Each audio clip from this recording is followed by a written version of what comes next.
Hey everyone, it's Sherry with Squatchable, and today we're just going to go over an encounter that we just posted the text for previously, and also the link to the BFRO one to see the full report and all the post stuff with it. I thought it'd be nice to go over this in a video because it's a pretty interesting one. This is report number 8597. It's a Class A sighting. And this sighting took place on March 12th, 1987 at around 6:45 a.m. And this was in the city of Monroe, which is in Snohomish, if I said that wrong, Snohomish County, Washington.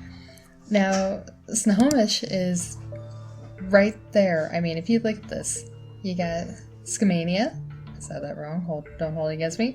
But then you have Snohomish, which both of these are at 58. They're both tied for first place of most sightings according to the BFRO. So this is a hot spot. And out of the 58 that they have listed here, I went through and did a little checking on them and did a little counting, and 20 of them were Class A, which means that, you know that is what you saw. You saw a Bigfoot. So with this report, I took a look at where they were talking about on Google Maps, and this is Monroe. Now, it looks all populated, but this was quite a bit prior to the modern day, 1987. That's almost as long as I've been born. Shave off a few years and you got my birth year there. So the area at the time of this encounter was a rural one. And it was one of those situations where you have to go kind of a long distance to get to the bus stop, and everybody kind of meets up at the same bus stop. So what you see now for Monroe isn't what it used to be. The person who submitted the report to the BFRO even says that this area is now developed, that this sighting occurred, so it wouldn't do any good to go out there and research that exact area. But it is nice to know what kind of things were happening in this area, and maybe the details can kind of lead us to some other areas at some point. When you go out further, you start getting less population. According to the report, I'm kind of assuming that they probably lived in this region here, kind of based on what they said. I could be wrong. They didn't give an exact location, but roughly I think this is where they were talking about, where it occurred at. And according to the report, back then, the area was primarily mixed evergreen and deciduous woods with lots of understory of blackberry, salmonberry, wild plum, and other northwest bushes. And there were a number of wetlands in the vicinity, so that means wetland birds that are going to be coming in there, frogs, and other edible treats, if you want to think of it that way. So the person who filed the report, it was actually their niece and their neighbor's daughter that saw the creature crossing the road. Their niece was a senior in high school.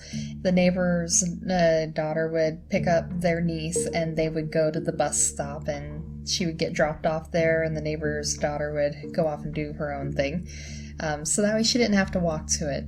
So now that we've got the scene set, this is from the report what they said. On this particular morning, she had just gotten in the neighbor's car when about 50 yards ahead, this creature came out of the swamp area on the right side of the road, paused in a crouching position, started crossing, then dashed very quickly across the road and into the woods. It was about the size of a bear, brown in color, but was definitely not a bear. It started crossing the road walking like a gorilla. She even wondered if it could have been an orangutan or some type of ape. Then it ran the rest of the way very fast on all fours. The whole incident happened so fast that she was not able to see much of the hands or feet. She described it to me as being like an ape, but also very sloth-like. She said it had hair covering its entire body, and she noticed hair hanging from its arms. She also heard from the swamp a whoop whoop whoop sound. It ran into an area of hundreds of wooded acres, which eventually dip into a valley beyond. We are up on a plateau. There is a ravine in the middle of this area. And according to the person who filed this report, their niece said it gave her the creeps and she felt scared. And throughout the rest of this report, they kind of mentioned some little things that happened. But the big thing that happened was another odd occurrence. And throughout the rest of this, it looks like they're just kind of filling out other details about the area to kind of give you a better idea because, like I said, now it's a developed area. But they did have another odd occurrence. They said that a small dog of theirs was going nuts and wanting to be let out. And so they did. They opened the door, and the dog took off to the woods, making a ruckus. Then they heard a yelp, and then silence. The next day, they only found what looked to be a piece of liver. They did say it could be coyotes, but there was an abundance of other prey in the area. Also, if you've ever seen, when dogs get done with a hunt, and usually it's a little bit messy, you can see other little parts there, but the fact that there was only a little piece of meat that looked like liver to them, that's a little odd.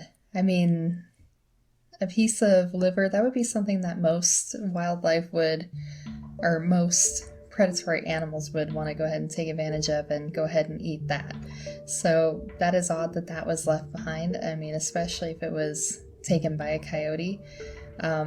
Also, if it was taken by a coyote, I would think that they would hear, more growling, maybe a larger dog growling kind of sound and stuff. And it was just yelp and the silence. So that was a little bit odd for what was going on there. So looking at this report, one thing that I definitely wonder was this possibly a juvenile that they saw running across the road? Either that, or was this something else, or, maybe, I don't know. I mean, it sounds like there was a lot more ape-like behaviors, more primate-like behaviors, the on four and going across the road, but I don't know, maybe it had an injured leg or something.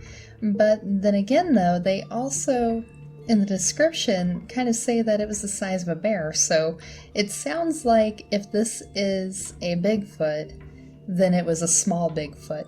It wasn't the kind of big one that you're kind of anticipating. And also, what do you think happened with that dog? I mean, that's a bit of an odd situation. I mean, they're hearing whoops from the swamp area that's nearby there.